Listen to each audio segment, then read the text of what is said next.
Hello everyone, my name is Priyanka. Our group project talk is particularly about organization structure, culture, diversity, and strategies.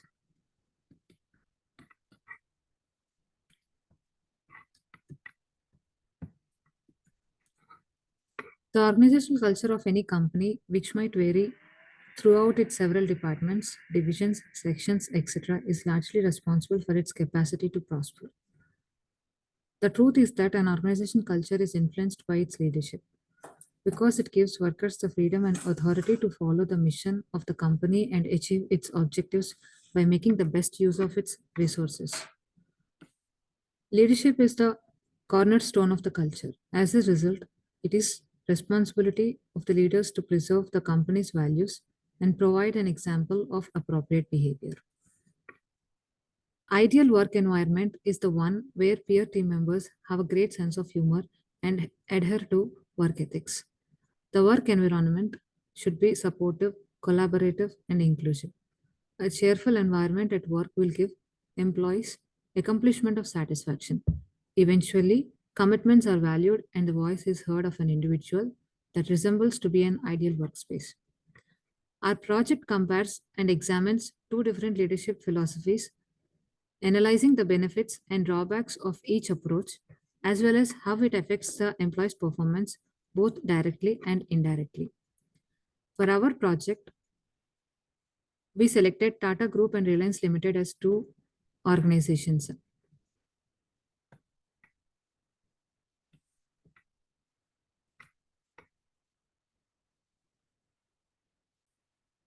Now I'm going to hand over the discussion to my groupmate Abdul.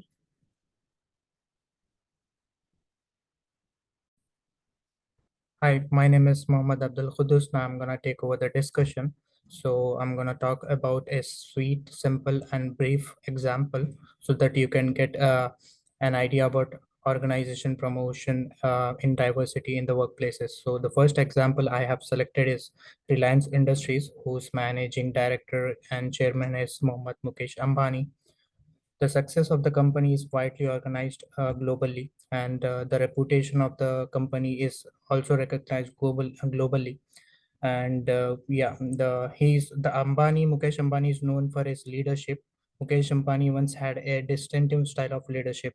He was not drawn to the conventional leadership style of formation and autocrats, because most of the leaders ask their workers to uh, have a mindset of controlling their under workers and not distributing the successful equally upon the sub workers. But he has a very different type of leadership qualities. The richest Indian in the world right now is Mukesh Ambani.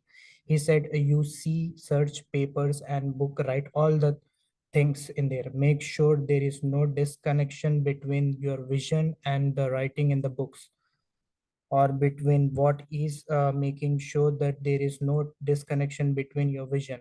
So there should be no disconnection between your vision and the things which you have written for your vision. The things which you had a vision, you need to write it down in a paper and follow them step by step in an algorithm. So, seeing that there was no practical benefit to have power concentrated in small number of hands, he made the decision to distribute it through a network of individuals.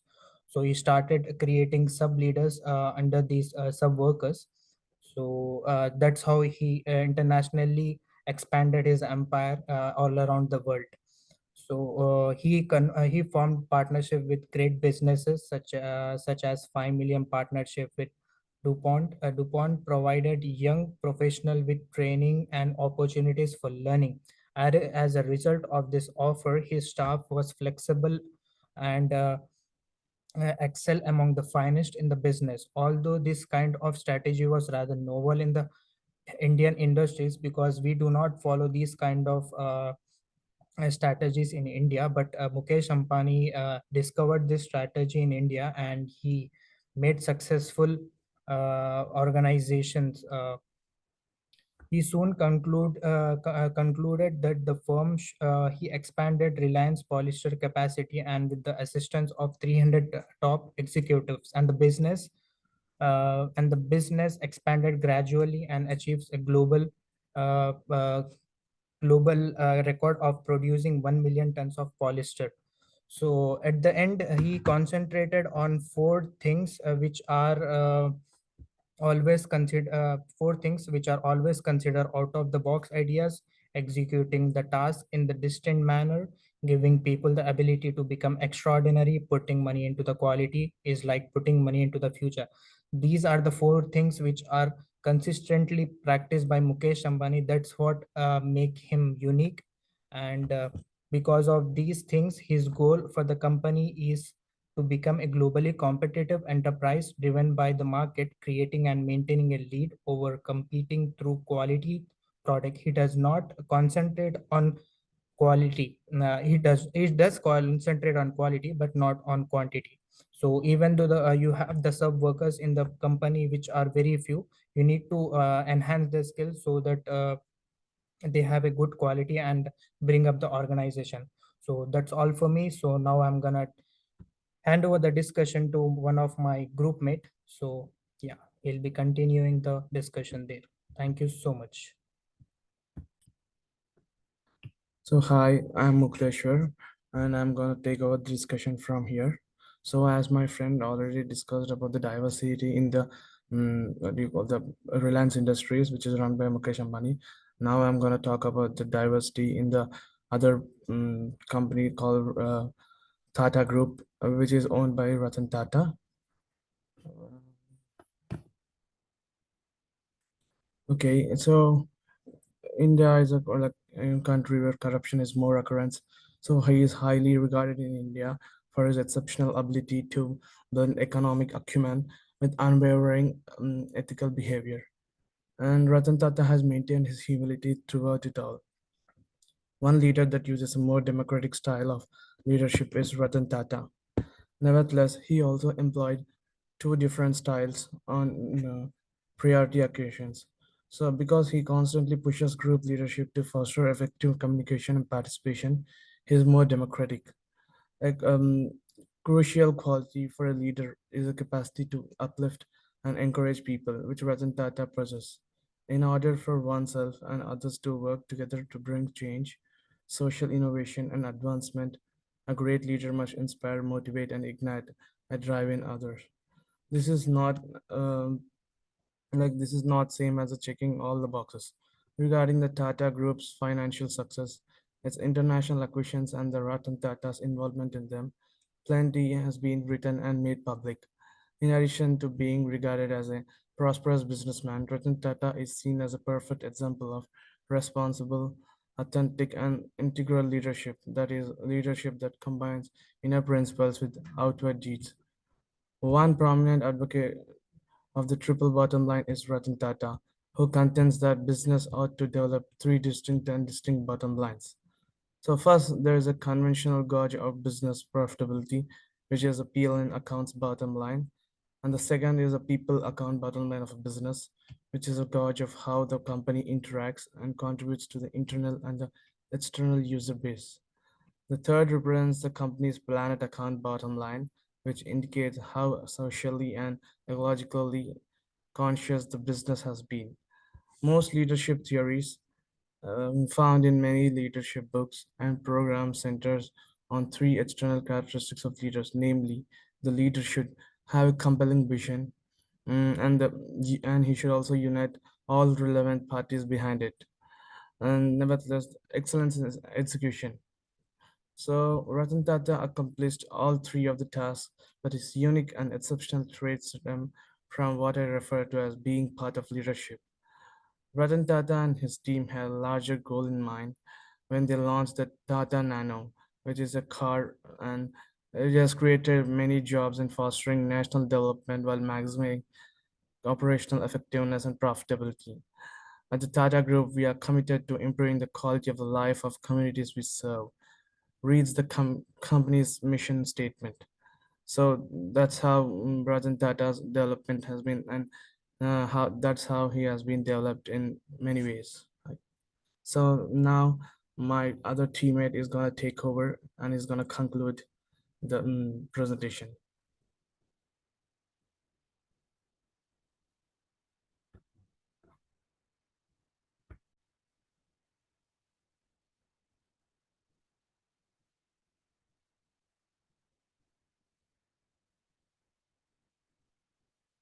Hello, myself Faninder.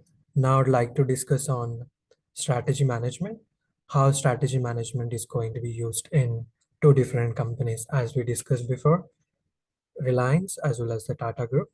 So strategy is to achieve the diversity is regardless of the size, nature, and the budget. It varies from the company. So an overview of a strategy. So thought on strategy data back many centuries, and both classical military and ancient strategies are incorporated into contemporary concepts of the subject. Although studying strategy management gives on the tool to lead organization well, it also requires skill of recognition when and how to use creativity. It is necessary to understand both science and art of development strategy management in order to support business as their strategy develop and change over time. These kind of tools will also assist you in understanding the successful strategy management of the company you will working for, as well as efficient mapping out your career path. So according to the strategy management, different companies will use the different principles. So let's discuss what are the major points they will use.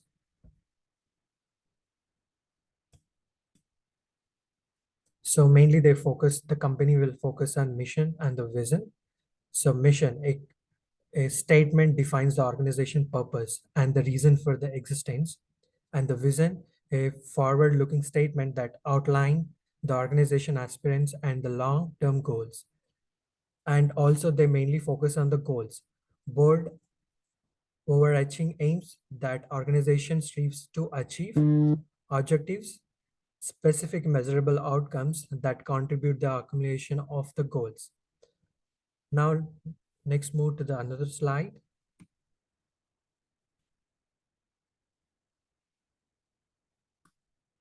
So now I would like to discuss what strategies could companies use to effective management diversity. So first I would like to discuss on the management should create a team that will allow employees to involve in the company's culture. So the company should create a team that involve in all the employees should involve in all the teamwork. The next is the company should create a learning, training, and development programs, which helps in a building in a relationship and skills. If you get any project in the future, these training skills and the development that will help a team member to increase the skills. And the other one is the mutual adoption. I would definitely say that when you have implementing the strategy, we should definitely have a mutual adoption. And we should also have employee participation in hiring new talents, as the company should also focus on the talents which are having more knowledge, so that that will help in a company to get in a more diversity. The next one is diversity training employees to make them aware of diverse workplace. And next move to celebrate important events. So this will increase the confidence in the employees by celebrating their achievements. And the last one is compliance with the government laws and rules. This, if these compliance and rules will affect uh, employees to give more confidence. Now, I would like to conclude on our group assignment. So I would like to thank for giving opportunity.